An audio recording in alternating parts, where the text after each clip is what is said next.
Ketika kita berbicara tentang dunia modern, internet, listrik, kendaraan, komunikasi nirkabel, industri, teknologi medis, bahkan eksplorasi luar angkasa, semuanya berdiri di atas 3 pilar penemuan terbesar dalam sejarah umat manusia. 1. Gelombang radio. 2. Listrik. 3. Rotor atau motor dan generator. Tanpa ketiga penemuan ini, maka seluruh penemuan lainnya, baik yang datang sebelumnya maupun sesudahnya, tak akan pernah punya arti. Semua teknologi canggih hari ini hanyalah mimpi kosong tanpa adanya energi, transmisi informasi, dan konversi gerak. Dan siapa para jenius yang mengubah segalanya? Mereka bukan nabi, bukan filsuf timur, bukan penyair padang pasir. Mereka adalah ilmuwan yang berakar pada iman Kristen yang percaya bahwa dunia ini diciptakan secara rasional oleh Tuhan, dan bahwa sains adalah sarana untuk memahami keteraturan ciptaannya. Mereka bukan sekadar menemukan teknologi. Mereka meletakkan fondasi bagi peradaban manusia hari ini. Dan inilah kisah mereka, kisah iman, akal, dan pengabdian terhadap Tuhan yang diwujudkan dalam sains. Gelombang radio. Penemuan gelombang radio adalah awal dari revolusi komunikasi nirkabel. Dunia hari ini dari siaran televisi, jaringan seluler, Wi-Fi, hingga GPS bergantung sepenuhnya pada gelombang radio.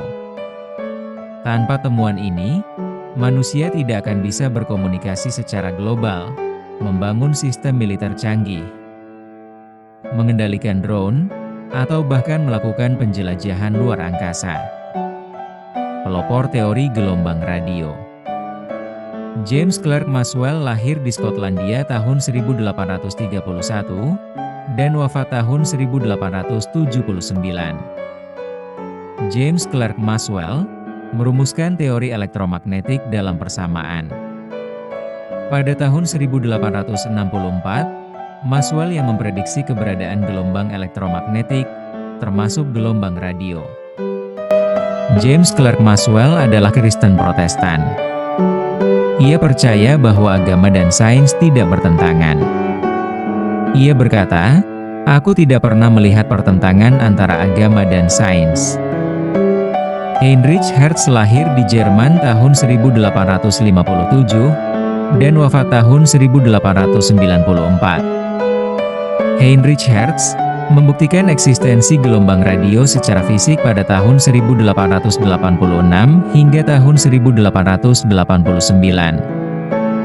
Namanya kini digunakan sebagai satuan frekuensi, Hz. Heinrich Hertz adalah seorang bangsa Yahudi dan menganut Kristen Protestan. Guglielmo Marconi lahir di Italia tahun 1874 dan wafat tahun 1937. Guglielmo Marconi mengembangkan dan mempopulerkan telegrafi nirkabel. Dia menerima Nobel Fisika tahun 1909 dan dikenal dengan julukan Bapak Radio. Guglielmo Marconi adalah seorang Katolik Roma. Ia aktif dalam komunitas Katolik sepanjang hidupnya. Listrik. Listrik adalah sumber energi utama bagi dunia modern. Hampir semua aktivitas manusia kini bergantung pada listrik, dari penerangan, alat rumah tangga, komputer, industri, hingga teknologi medis. Penemuan listrik bukan hanya soal menyalakan lampu, tapi tentang mengubah seluruh cara hidup manusia.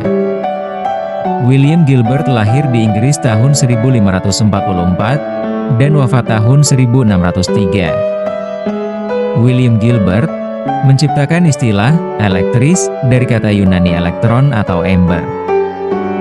Dia menulis De Magnete pada tahun 1600, yang merupakan karya awal tentang listrik dan magnet. William Gilbert merupakan seorang Kristen Protestan. Ia juga dokter pribadi Ratu Elizabeth I. Michael Faraday lahir di Inggris pada tahun 1791 dan wafat tahun 1867. Michael Faraday menemukan induksi elektromagnetik tahun 1831, dasar dari motor dan generator listrik. Michael Faraday adalah Kristen Protestan beraliran Sandemanian. Ia aktif dalam gereja sebagai diaken dan penatua. Ia percaya bahwa sains adalah cerminan dari keteraturan ilahi. Thomas Alva Edison lahir tahun di Amerika Serikat pada tahun 1847 dan wafat tahun 1931. Thomas Alva Edison mengembangkan listrik arus searah atau arus DC. Dan dia adalah penemu bola lampu pijar. Thomas Alva Edison adalah seorang Protestan tapi cenderung deis, yaitu percaya Tuhan. Tapi Tuhan tidak ikut campur dalam kehidupan manusia. Nikola Tesla lahir di Serbia dan menetap di Amerika Serikat. Lahir tahun 1856 dan wafat tahun 1943. Nikola Tesla adalah penemu motor induksi dan pengembang listrik arus bolak-balik atau arus AC. Nikola Tesla lahir dan dibesarkan dalam gereja Ortodoks Serbia, dibaptis secara resmi, namun belakangan lebih cenderung ke deisme mistik. Rotor atau motor generator turbin. Rotor adalah jantung dari segala mesin modern. Dari kipas angin, blender, mobil, hingga pembangkit listrik tenaga air, semua mengandalkan rotor untuk mengubah energi menjadi gerakan. Tanpa rotor, kita tidak bisa membangun motor listrik, dinamo, atau turbin pembangkit listrik. Michael Faraday lahir di Inggris pada tahun 1791 dan wafat tahun 1867. Faraday menciptakan dis tahun 1831 dan dia adalah seorang Ortodoks Serbia, kemudian lebih bersifat spiritual dan filsuf sains. Pelopor dinamo generator. Hippolyte Pisi wafat di Perancis tahun 1832. Hippolyte Pisi membangun dinamo pertama yang mampu menghasilkan arus listrik melalui gerakan. Hippolyte Pisi kemungkinan besar Katolik Roma, sesuai dengan konteks sosial keagamaan Prancis saat itu. Werner von Siemens wafat di Jerman tahun 1867.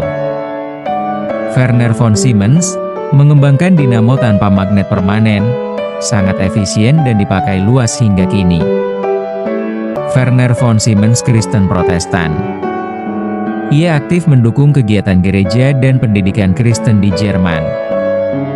Tiga penemuan ini, gelombang radio, listrik, dan rotor, bukan hanya pondasi teknologi, tapi juga menjadi penopang peradaban manusia modern. Dan menariknya, hampir semua tokoh utama di baliknya adalah orang-orang beragama Kristen. Dan banyak diantaranya adalah Kristen yang taat, yang melihat ilmu pengetahuan sebagai jalan untuk memahami ciptaan Tuhan.